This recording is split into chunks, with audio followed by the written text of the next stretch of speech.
Tai turėjo būti šventinės lietuvių mišios Niujorke. Tautiečiai čia rengėsi minėti net dvi Lietuvos laisvės šventes – vasario 16 ir kovo 11. Tačiau planus teko netikėtai keisti, kai praėjusį ketvirtadienį Europa pabudo tarsi košmare. Rusijai užpuolus Ukrainą lietuviai negalėjo likti nuošalyje. Pirmiausia, žinoma, parama Ukrainos broliams ir seserims, solidarumas, palaikymas, buvimas kartu pirmiausiai. Niujorko lietuvių bendruomenė pasipuošė ne tik tautinę atributiką, čia plevėsavo ir Ukrainos vėliavos. Tautiečiai nešini plakatais "Pasisakau už Ukrainą" ir linkėjimais Putinui keliauti tiesiai į pragarą patraukė į netoliese įsikūrusią ukrainiečių bažnyčią.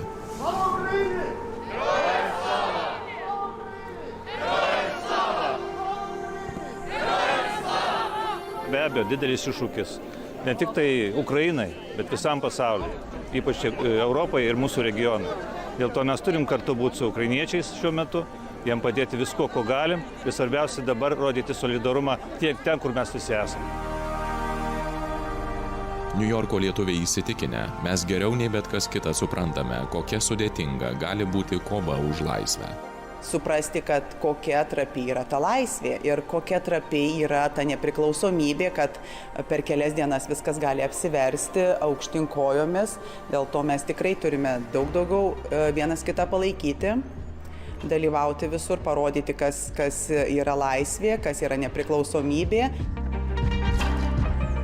Niujorko bažnyčioje stiprybės Ukrainos kariams ir taikos pasauliui prašė jau dvi tautos – petys į petį – lietuviai ir ukrainiečiai. Kai mes įžengėme į tą bažnyčią su savo vėliavomis ir palaikydami ukrainiečius su jų vėliavomis, su jų Ukrainos atributika ir pamatėme žmonių veiduose ir padėką, ir ašaras, tiesiog buvo visiems sunku sulaikyti. Kai matėm, kad ne tik tai moteris, bet ir vyrai susigraudino ir vieni kitiem dėkojimas, nors kalbame, atrodo, kitomis kalbomis, bet kalbų tikrai nereikėjo daug, nes susišnekėjome žvilgsniais, tiesiog susišnekėjome ašaromis ir susišnekėjome palaikymu.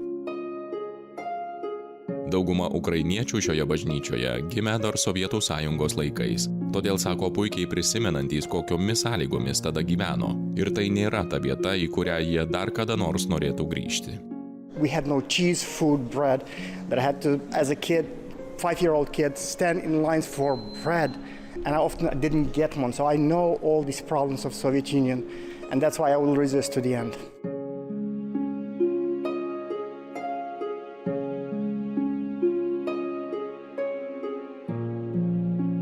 There's no place like home,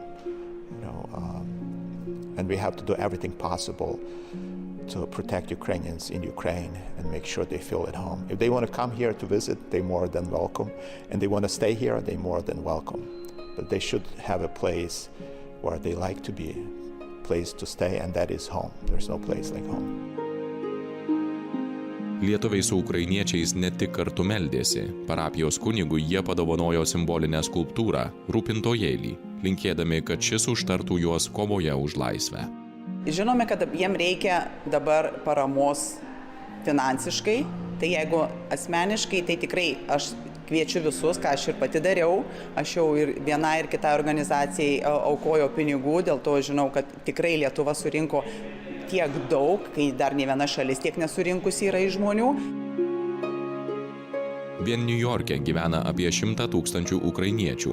Jie čia pasiryžę tiesti tiltus tarp tautų, įtikinti amerikiečius ir visą pasaulį padėti tėvynei. They have their forces, like they had their plans, and when Putin was saying that he's not going to invade, he was cynically lying. So the only probably one good thing in this, that Putin has revealed his face, and we can see the face of a monster who has a nuclear weapon, and now like world is not safe anymore.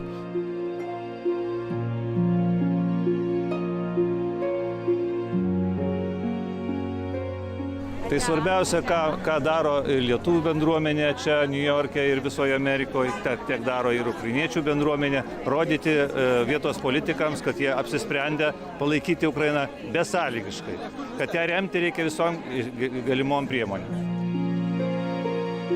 Jungtinėse valstijose gyvenantys ukrainiečiai sako, kad fronte jau dabar žūsta jų artimieji, todėl prašo padėti kuo tik įmanoma. Even when I was under Soviet Union, I would never in my lifetime imagine that I would actually live to see the revolution and I would see this bloody war that was brought upon us. I never could imagine. It's just heartbreaking.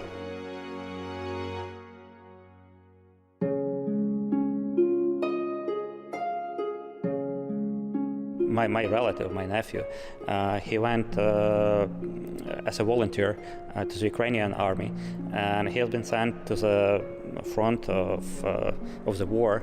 And whatever he got, all the equipment except the bulletproof vest, they said, "We are running out. We don't have it, but here is your weapon, and you fight." That's kind of scary. Jų broliams ir seserims tėvynėje reikia ir ginklų, ir medikamentų, ir net maisto. Tiesiog su savo kongresmenais šnekėti su politikais, kad jie spaustų tų tokių sankcijos yra gerai, bet yra dalykai, kuriuo Ukrainai reikia, ką kartuoju ir šiandien tenai susirinkę ir pats kunigas, ir atstovai ukrainiečių, kad jiem reikia ginklų. Jiem reikia amunicijos, jiem reikia ne tik tai tokių dalykų kaip apsisaugojimų, ne šalmų ar ten liemenių, tai vienas dalykas, bet šitų dalykų, su kuo reikia kovoti. It means a world. It means more than I can express. It means more than my heart can tell you. So I'm incredibly, deeply grateful to you for your help, because you are the voice that will save us and yourself. We're fighting the war that we didn't ask for. Neither you didn't ask for it, neither we didn't ask for it. But yet we are oppressed, we are threatened for no reason. All we want is democracy, all we want is freedom, all we want is peaceful life. Didžiausiame Jungtinių valstijų mieste New York'e kartu skambėjo ir ukrainietiškos dainos, ir lietuviški ant kalno mūrai.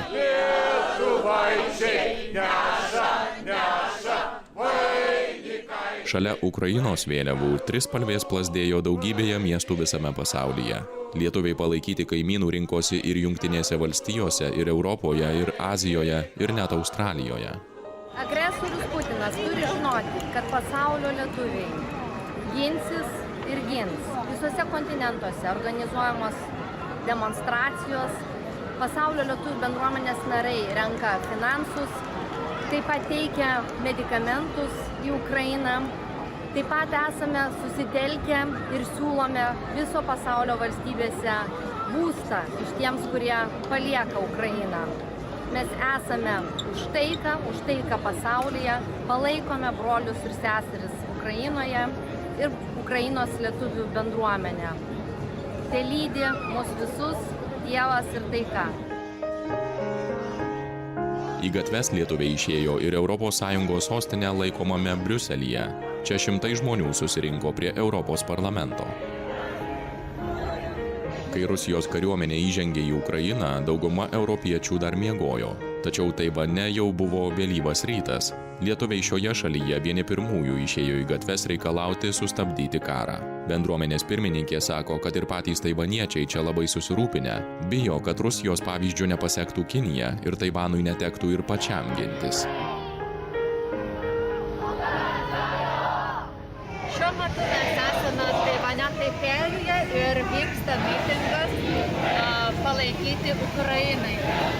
Šiuo metu susirinko apie 400 žmonių iš įvairių pasaulio šalių, tame tarpe ir mes, lietuviai. Mitingas vyksta jau antra diena, tai tiek daug žmonių. Labai didelis yra medijos dėmesys ir mitingas vyksta taikiai. Žmonės skanduoja laisvę Ukrainai, stop karui, stop agresiją.